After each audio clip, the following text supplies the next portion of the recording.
Audio Jungle.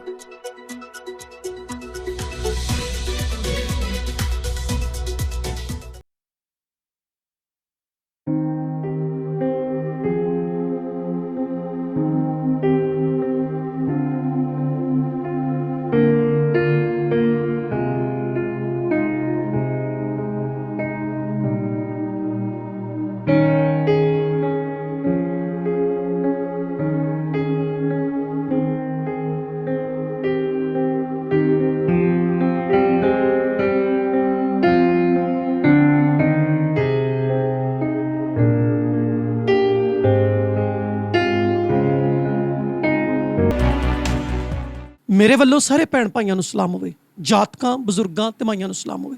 ਅੱਜ ਦੀ ਗੱਲ ਦੇ ਨਾਲ ਨਾਸਰ ਜਮੀਲ ਹਾਜ਼ਰ ਖਿਦਮਤ ਹੈ ਔਰ ਅੱਜ ਦੀ ਗੱਲ ਜਿਹੜੀ ਹੈ ਜ਼ਿੰਦਗੀ ਦੇ ਉਹਨਾਂ ਮੁxtਲਿਫ ਪਹਿਲੂਆਂ ਦੇ ਬਾਰੇ ਕਰਨ ਲੱਗੇ ਹਾਂ ਔਰ ਆਉਣ ਵਾਲੀਆਂ ਮੁਸ਼ਕਲਾਂ ਦੇ ਮੁਤਲਕ ਕਰਨ ਲੱਗੇ ਔਰ ਖਾਸ ਤੌਰ ਤੇ ਉਹਨਾਂ ਮੁਸ਼ਕਲਾਂ ਦੇ ਮੁਤਲਕ ਗੱਲ ਕਰਨ ਲੱਗੇ ਜਿਨ੍ਹਾਂ ਦਾ ਅਸੀਂ ਅਕਸਰ ਰੋਣਾ ਰੋਂਦੇ ਰਹਿੰਦੇ ਹਾਂ ਕਿ ਮੈਨੂੰ ਜ਼ਿੰਦਗੀ 'ਚ ਇਹ ਨਹੀਂ ਲੱਭਾ, ਮੈਨੂੰ ਜ਼ਿੰਦਗੀ 'ਚ ਉਹ ਨਹੀਂ ਲੱਭਾ, ਮੇਰੇ ਨਾਲ ਜ਼ਿੰਦਗੀ ਨੇ ਇੰਝ ਕਰ ਦਿੱਤਾ, ਮੇਰੇ ਨਾਲ ਜ਼ਿੰਦਗੀ 'ਚ ਇਹ ਹਾਦਸਾ ਹੋ ਗਿਆ, ਮੇਰੇ ਨਾਲ ਜ਼ਿੰਦਗੀ 'ਚ ਉਹ ਹਾਦਸਾ ਹੋ ਗਿਆ, ਮੇਰੇ ਕੋਲ ਇਹ ਨਹੀਂ ਹੈ, ਮੇਰੇ ਕੋਲ ਉਹ ਹੁੰਦਾ ਤੇ ਮੈਂ ਇੰਝ ਕਰ ਲੈਂਦਾ ਜਾਂ ਮੈਂ ਇੰਝ ਕਰ ਲੈਂਦੀ। ਕਿਸੇ ਵੀ ਗੱਲ ਨੂੰ ਤੁਸੀਂ ਬਹਾਨਾ ਬਣਾ ਕੇ ਆਪਣੀ ਜ਼ਿੰਦਗੀ ਨੂੰ ਕਿਧਰੇ ਡੱਕਾ ਲਾ ਸਕਦੇ ਹੋ ਤੇ ਕਿਸੇ ਵੀ ਗੱਲ ਨੂੰ ਤੁਸੀਂ ਭੁਲਾ ਕੇ ਤੁਸੀਂ ਗੈਰ ਜ਼ਰੂਰੀ ਕਰਾਰ ਦੇ ਕੇ ਆਪਣੀ ਜ਼ਿੰਦਗੀ ਨੂੰ ਨਵੇਂ ਸਿਰੇ ਤੋਂ ਖੜਾ ਕਰ ਸਕਦੇ ਹੋ ਔਰ ਦੂਜਿਆਂ ਲਈ ਮਿਸਾਲ ਬਣਾ ਸਕਦੇ ਹੋ।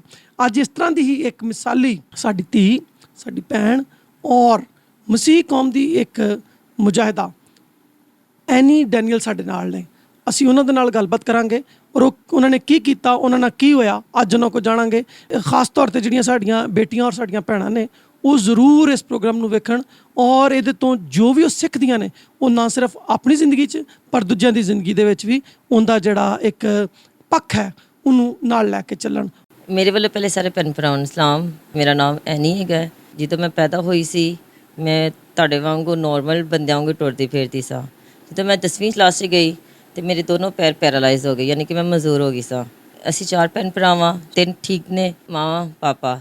ਅਸੀਂ ਇੰਨੀ ਕੁ ਉਦੋਂ ਘਰ ਦੇ ਮੈਂਬਰ ਹੁੰਦੇ ਸਾਂ, ਲੇਕਿਨ ਹੁਣ ਸਾਰਿਆਂ ਦੀ ਸ਼ਾਦੀਆਂ ਹੋ ਗਈਆਂ ਨੇ, ਹੁਣ ਸਾਰੇ ਖੁਸ਼ ਨੇ। ਜਸਟ ਇੱਕ ਬੁਖਾਰ ਹੋਇਆ ਸੀ, ਬੁਖਾਰ ਗਰਦਨ ਤੋਂ ਬੁਖਾਰ 'ਚ ਹੋ ਗਿਆ, ਫਿਰ ਸਪਾਈਨਲ ਕੋਰਡ ਇੰਜਰੀ ਹੋ ਗਈ।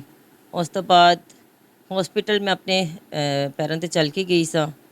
ਇੱਕ ਹਫ਼ਤੇ ਦੇ ਵਿੱਚ ਸਾਡੇ ਡਾਕਟਰਾਂ ਨੂੰ ਸਮਝ ਨਹੀਂ ਸੀ ਕਿ ਕਿਹੜੀ ਮੈਨੂੰ ਮੈਡੀਸਨ ਦੇਣ। ਅਤੇ ਜਦੋਂ ਤੱਕ ਉਹਨਾਂ ਨੇ ਰਿਪੋਰਟਸ ਮੇਰੀ ਕਰਾਚੀ ਭੇਜੀ, ਕਰਾਚੀ ਤੋਂ 48 ਘੰਟੇ ਜਦੋਂ ਰਿਪੋਰਟ ਆਉਣੀ ਸੀ ਉਦੋਂ ਤੱਕ ਮੇਰੇ ਦੋਨੋਂ ਪੈਰ ਪੈਰਾਲਾਈਜ਼ ਹੋ ਚੁੱਕੇ ਸਨ। ਮੈਰਿਡ ਸਾਂ ਲੇਕਿਨ ਹੁਣ ਸਿੰਗਲ ਹਾਂ। ਲਵ ਮੈਰਿਜ ਹੋਈ ਸੀ ਮੇਰੀ ਉਹਨਾਂ ਨਾਲ। 3-4 ਮਹੀਨੇ ਮੇਰਾ ਰਿਲੇਸ਼ਨ ਉਹਨਾਂ ਨਾਲ ਠੀਕ ਰਿਹਾ, ਲੇਕਿਨ ਉਹਦੇ 'ਚ 3 ਮਹੀਨੇ ਰਿਲੇਸ਼ਨ ਮੇਰਾ ਅੱਛਾ ਰਿਹਾ। ਉਸ ਤੋਂ ਬਾਅਦ ਐਕਸਪੀਰੀਅੰਸ ਜਿਹੜਾ ਉਹਨਾਂ ਦੇ ਘਰ ਦਾ ਮੇਰਾ ਉਹ ਚੰਗਾ ਨਹੀਂ ਸੀ ਹੈਗਾ। ਲੇਕਿਨ ਉਹਨਾਂ ਨਾਲ ਪਤਾ ਚੱਲਿਆ ਕਿ ਮੈਂ ਉਹਨਾਂ ਦੇ ਘਰ ਜਦੋਂ ਗਈ ਹਾਂ, ਮੇਰੀ ਸ਼ਾਦੀ 5ਵੀਂ ਉਹਨਾਂ ਨਾਲ ਸ਼ਾਦੀ ਹੈ। ਉਹਨਾਂ ਨੇ ਝੂਠ ਬੋਲਿਆ ਸੀ ਮੇਰੇ ਨਾਲ। ਮੈਨੂੰ ਇਸਲਾਮਾਬਾਦ ਲੈ ਕੇ ਗਏ ਨੇ ਮੇਰਾ ਟ੍ਰੀਟਮੈਂਟ ਕਰਵਾਉਣ ਲਈ। ਅੱਛਾ, ਜਦੋਂ ਅਸੀਂ ਇਸਲਾਮਾਬਾਦ ਗਏ ਹਾਂ ਅਤੇ ਜਿਹੜੇ ਡਾਕਟਰ ਸੀ ਉਹ ਨਕਲੀ ਸੀ, ਉਹ ਮੈਨੂੰ ਵੇਚਣ ਲਈ ਉੱਥੇ ਲੈ ਕੇ ਗਏ ਸਨ। ਮੈਨੂੰ ਉਹਨਾਂ ਨੇ ਸਿਰ ਤੋਂ ਲੈ ਕੇ ਪੈਰਾਂ ਤੱਕ ਮੇਰੇ ਜਿਸਮ ਦੇ ਇੱਕ ਕਿਸੇ ਦੀ ਬੋਲੀਆਂ ਲੱਗੀਆਂ ਸੀ ਉੱਥੇ, ਲੇਕਿਨ ਖੁਦਾ ਨੇ ਮੈਨੂੰ ਉੱਥੋਂ ਬਚਾਇਆ। ਮੈਂ ਬਚ ਗਈ, ਉੱਥੋਂ ਵਾਪਸ ਆਈ। ਲੇਕਿਨ ਬਾਕੀ ਇਹੀ ਕਹਾਂਗੀ ਪੇਰੈਂਟਸ ਦੇ ਨਾਲ, ਬੱਚੀਆਂ ਦੇ ਨਾਲ, ਕਿ ਜਦੋਂ ਤੁਸੀਂ ਕੁੜੀਆਂ ਦੀ ਸ਼ਾਦੀ ਕਰਦੇ ਹੋ ਅਤੇ ਪਲੀਜ਼ ਉਹਨਾਂ ਦੀ ਫੈਮਿਲੀ ਨੂੰ ਜ਼ਰੂਰ ਇੱਕ ਦਫਾ ਸਰਚ ਕਰਿਆ ਕਰੋ, ਉਹਨਾਂ ਦੀ ਫੈਮਿਲੀ ਨੂੰ ਮਿਲਿਆ ਕਰੋ। ਮੈਂ ਵੀ ਪਿਆਰ ਕੀਤਾ ਸੀ, ਮੇਰੀ ਵੀ ਲਵ ਮੈਰਿਜ ਹੋਈ ਸੀ, ਲੇਕਿਨ ਗੱਲ ਫਿਰ ਉੱਥੇ ਹੀ ਹੈ ਜਦੋਂ ਉਹਨਾਂ ਦੀ ਆਪਣੀ ਅੱਖਾਂ ਦੇ ਅੱਗੇ ਪੱਟੀ ਬਣੀ ਹੋਏਗੀ ਨਾ, ਫਿਰ ਸਾਨੂੰ ਹਰ ਚੀਜ਼ ਅੱਛੀ ਹੀ ਲੱਗਦੀ ਹੈ। ਲੇਕਿਨ ਤੁਹਾਨੂੰ ਸਭ ਨਹੀਂ ਕਹਾਂਗੀ ਕਿ ਹਰ ਵਾਰੀ ਆਂਖੋਂ ਦੇਖਾ ਜ਼ਹਿਰ ਨਹੀਂ ਖਾਧਾ ਜਾਂਦਾ, ਲੇਕਿਨ ਸੋਚ ਸਮਝ ਕੇ ਆਪਣਾ ਫੈਸਲਾ ਲੈਣਾ। ਮੈਂ ਇੱਕ NGO ਦੇ ਨਾਲ ਕੰਮ ਵੀ ਕਰ ਰਹੀ ਹਾਂ, ਸਪੈਸ਼ਲ ਪਰਸਨ NGO ਵਾਡਾਟੋਨ 'ਚ ਮਾਈਲਸਟੋਨ ਦੇ ਨਾਂ ਤੋਂ। ਵੀਲਚੇਅਰ ਅਸੀਂ ਪ੍ਰੋਵਾਈਡ ਕਰਨੇ ਆ, ਕਿਉਂਕਿ ਮੈਂ ਵੀ ਜਦੋਂ ਪੈਦਾ ਹੋਈ ਸਾਂ ਮੈਂ ਠੀਕ ਸਾਂ। ਹਾਂ, ਅੱਖਾਂ ਖੋਲ੍ਹਦੀ ਸ਼ਾਇਦ ਮੈਂ ਉਸ ਆਪਣੀ ਡਿਸਬਿਲਿਟੀ ਨੂੰ ਸਮਝ ਪਾਉਂਦੀ, ਲੇਕਿਨ ਚੱਲਦਾ ਫਿਰਦਾ ਬੰਦਾ ਡਿਸਬਿਲਿਟੀ ਨੂੰ ਐਕਸੈਪਟ ਨਹੀਂ ਕਰ ਪਾਉਂਦਾ। ਮੇਰੇ ਨਾਲ ਵੀ ਕੁਛ ਇਸ ਤਰ੍ਹਾਂ ਸੀ, ਲੇਕਿਨ 6 ਸਾਲ ਤੱਕ ਤਾਂ ਮੈਂ ਬਿਲਕੁਲ ਘਰ ਰਹੀ। ਘਰ ਤੋਂ ਬਾਅਦ ਫਿਰ ਕੋਈ ਸਮਝ ਨਹੀਂ ਸੀ ਆਉਂਦੀ ਮੈਨੂੰ। ਹਰ ਕੋਈ ਚੱਲਦਾ ਫਿਰਦਾ ਬੰਦਾ ਵੀ ਜ਼ਹਿਰ ਵਾਂਗੂ ਲੱਗਦਾ ਸੀ ਕਿ ਮੈਂ ਸਮਝਦੀ ਸਾਂ ਕਿ ਮੈਂ ਇੰਝ ਹਾਂ ਅਤੇ ਉਹ ਕਿਉਂ ਠੀਕ ਹੈ, ਮੇਰੇ ਨਾਲ ਇੰਝ ਹੋਇਆ ਤਾਂ ਉਹਦੇ ਨਾਲ ਕਿਉਂ ਨਹੀਂ ਹੈ। ਬਹਰਹਾਲ ਨੈਗੇਟਿਵ ਥਿੰਕਿੰਗਸ ਮੇਰੀਆਂ ਜ਼ਿਆਦਾ ਹੋ ਗਈਆਂ ਸੀ। ਫਿਰ ਉਸ ਤੋਂ ਬਾਅਦ ਮੇਰੀ ਮਾਮਾ ਇੱਕ ਪ੍ਰੋਗਰਾਮ 'ਤੇ ਗਏ ਸਨ, ਉੱਥੇ ਸਰ ਸ਼ਫੀਕੁਰ ਰਹਿਮਾਨ ਮਿਲੇ। ਉਹ ਸਪੈਸ਼ਲ ਪਰਸਨ ਨੇ, ਉਹਨਾਂ ਦਾ ਆਪਣਾ ਇਦਾਰਾ ਹੈ।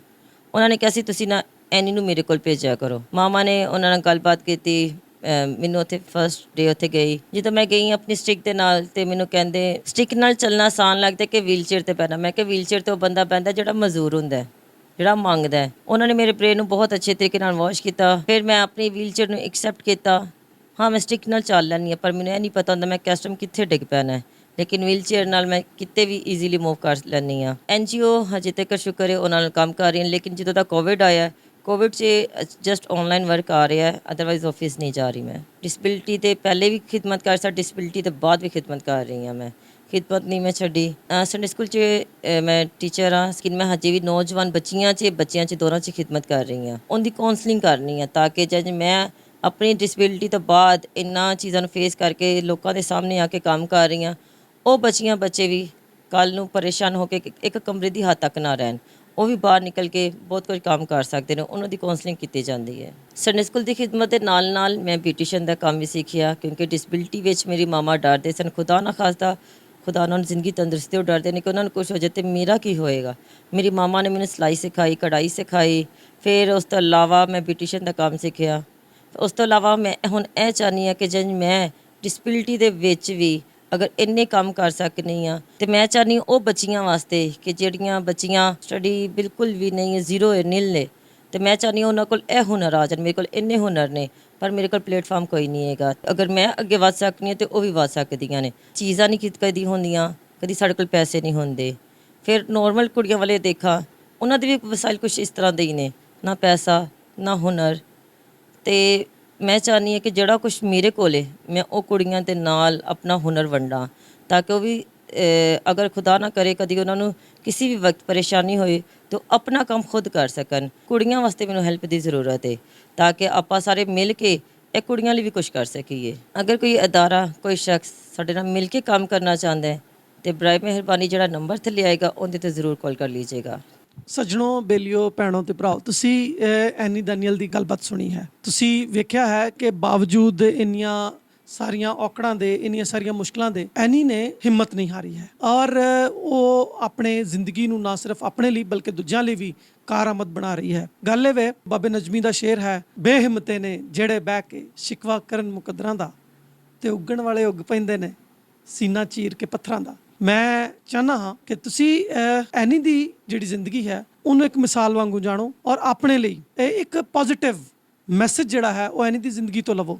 ਜ਼ਿੰਦਗੀ 'ਚ ਕਿਸੇ ਨਾਲ ਵੀ ਕਦੇ ਵੀ ਕੁਝ ਵੀ ਹੋ ਸਕਦਾ ਹੈ। ਅਗਰ ਤੁਸੀਂ ਜ਼ਿੰਦਾ ਹੋ ਔਰ ਅਗਰ ਤੁਹਾਡੇ 'ਚ ਖੁਦਾ ਨੇ ਦਿਮਾਗ ਦਿੱਤਾ ਹੈ ਔਰ ਤੁਸੀਂ ਹਾਲੇ ਆਪਣੇ ਆਪ ਨੂੰ ਜ਼ਿੰਦਾ ਲੋਕਾਂ ਦੇ ਨਾਲ ਗਿਣਤੀ ਕਰਾਉਣਾ ਚਾਹੁੰਦੇ ਹੋ ਤੇ ਫਿਰ ਜ਼ਿੰਦਿਆਂ ਵਾਂਗੂ ਜੀਓ। ਜ਼ਿੰਦਗੀ ਜ਼ਿੰਦਾ ਦਿਲੀ ਕਾ ਨਾਮ ਹੈ, ਮੁਰਦਾ ਦਿਲ ਕਿਆ ਖਾਕ ਜੀਆ ਕਰਤੇ ਹੈ। ਐਨੀ ਅਸੀਂ ਤੁਹਾਡੇ ਬਹੁਤ ਸ਼ੁਕਰਗੁਜ਼ਾਰ ਹਾਂ, ਤੁਹਾਡੇ ਵਕਤ ਵਾਸਤੇ, ਤੁਹਾਡੀਆਂ ਸਾਰੀਆਂ ਖਿਦਮਾਤ ਵਾਸਤੇ, ਔਰ ਖ਼ਾਸ ਤੌਰ 'ਤੇ ਜਿਹੜਾ ਤੁਸੀਂ ਬੱਚੀਆਂ 'ਚ ਕੰਮ ਕਰ ਰਹੇ ਹੋ ਔਰ ਉਹਨਾਂ ਦੇ ਨਾਲ ਮਿਲ ਕੇ ਮਜ਼ੀਦ ਬੱਚੀਆਂ ਨੂੰ ਜਿਹੜਾ ਹੈ ਟ੍ਰੇਨਡ ਕਰਨਾ ਚਾਹੁੰਦੇ ਹੋ, ਉਹਨਾਂ ਵਾਸਤੇ ਜਿਹੜਾ ਹੈ ਅਸੀਂ ਤੁਹਾਡੇ ਬਹੁਤ ਸ਼ੁਕਰਗੁਜ਼ਾਰ ਹਾਂ ਕਿ ਤੁਸੀਂ ਆਪਣੇ ਦਿਲ 'ਚ ਦੂਸਰਿਆਂ ਵਾਸਤੇ ਦਰਦ ਰੱਖਦੇ ਹੋ। ਸੱਜਣੋ ਤੇ ਬੇਲੀਓ, ਆਪਣੇ ਲਈ ਤਾਂ ਸਾਰੇ ਜੀਂਦੇ ਨੇ, ਪਰ ਐਨੀ ਵਾਂਗੂ ਦੂਜਿਆਂ ਲਈ ਜੀਣਾ ਜਿਹੜਾ ਹੈ ਉਹ ਸਿੱਖਣਾ ਵੀ ਬੜਾ ਜ਼ਰੂਰੀ ਹੈ। ਔਰ ਮੈਂ ਐਨੀ ਵੱਲੋਂ ਵੀ ਔਰ ਯੂ ਨਿਊਜ਼ ਵੱਲੋਂ ਵੀ ਅਪੀਲ ਕਰਾਂਗਾ ਕਿ ਅਗਰ ਕੋਈ ਐਨੀ ਦੇ ਇਸ ਕੰਮ ਨੂੰ ਜਿਹੜਾ ਉਹ ਬੱਚੀਆਂ ਵਾਸਤੇ ਕਰਨਾ ਚਾਹੁੰਦੀ ਹੈ, ਸਕਿੱਲ ਫਾਰਮੇਸ਼ਨ ਦਾ ਜਾਂ ਸਕਿੱਲ ਟ੍ਰੇਨਿੰਗਸ ਦਾ ਜਿਹੜਾ ਕੰਮ ਕਰਨਾ ਚਾਹੁੰਦੀ ਹੈ, ਜਿਹੜਾ ਇੱਕ ਉਹ ਪੂਰਾ ਸ਼ੋਭਾ ਖੋਲ੍ਹਣਾ ਚਾਹੁੰਦੀ ਹੈ, ਉਹਦੇ 'ਚ ਅਗਰ ਅੱਗੇ ਵੱਧ ਕੇ ਉਹਦੀ ਮਦਦ ਕਰੋਗੇ, ਐਨੀ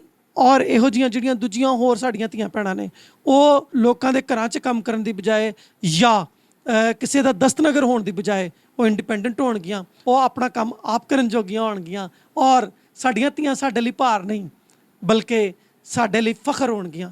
ਅੱਜ ਦੀ ਗੱਲ ਨੂੰ ਇੱਥੇ ਮੁਕਾਉਂਦੇ ਹਾਂ। ਰੱਬ ਰਾਖਾ।